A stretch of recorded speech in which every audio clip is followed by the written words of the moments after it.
Ya, pemirsa, banyaknya kekeliruan di masyarakat terkait pemakaian masker karena dianggap dapat mencegah COVID-19, namun faktanya tidak semua masker dapat mencegah penularan melalui droplet atau ada beberapa jenis masker yang perlu diketahui oleh masyarakat. Mengenai fungsi dan pemakaiannya, berikut penjelasan selengkapnya dari dokter spesialis paru RSUP Persahabatan Dr. Erlina Burhan. Selengkapnya. Saya bicara sedikit tentang masker kain. Ini perlindungan terhadap droplet, iya ada, tetapi tidak ada perlindungan terhadap aerosol ataupun partikel yang airborne. Jadi pencegahan keluarnya droplet dari batuk atau bersin itu pada pemakai, kalau yang dropletnya besar iya bisa, tapi kalau dropletnya kecil tidak bisa ini masker kain ini ya. Jadi efektivitas filtrasinya adalah pada partikel dengan ukuran 3 mikron itu bisa 10-60% partikel tersebut bisa dicegah. Dan tentu saja karena ini masker kain ada kebocoran ya, dan keuntungannya adalah bahwa masker ini dapat dipakai berulang, tapi tentu saja perlu dicuci dengan deterjen dan bila perlu memakai air panas, karena deterjen dan air yang hangat itu bisa mematikan virus. Kemudian saya ingin bicara mengenai masker bedah.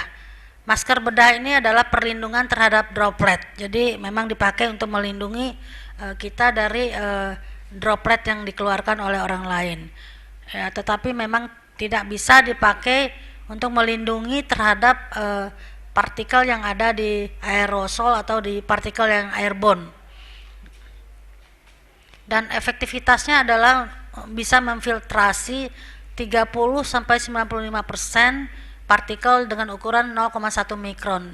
Tapi tentu saja ada kebocorannya, terutama dari samping kiri kanan, karena tidak sepenuhnya sempurna bisa menutupi wajah. Dan ini sebetulnya tidak bisa dipakai berulang kali, jadi ini sekali pakai, dan durasinya tergantung dari kondisi. Kalau sudah basah mestinya ini sudah segera diganti masker bedah ini. Berikutnya saya bicara tentang masker N95 atau yang sejenis. Masker ini mempunyai proteksi yang sangat baik untuk droplet dan juga mempunyai proteksi yang sama untuk partikel aerosol atau airborne. Makanya ini dianjurkan hanya dipakai oleh petugas kesehatan, bukan masyarakat umum.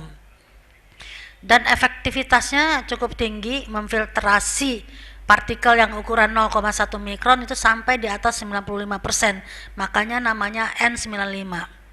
Dan tidak ada kebocoran kalau dipakai dengan baik. Ini sebetulnya jika memang ada kelangkaan, dapat dipakai berulang tentu saja dengan tata cara khusus ya. Seperti misalnya setelah dipakai dijemur di bawah sinar matahari untuk 3-4 hari sehingga virusnya sudah mati. Nah, kemudian baru bisa dipakai kembali. Tapi ini disarankan hanya bila stok sangat sedikit. Tapi kalau stok masih ada, kita tidak sarankan untuk dipakai berulang.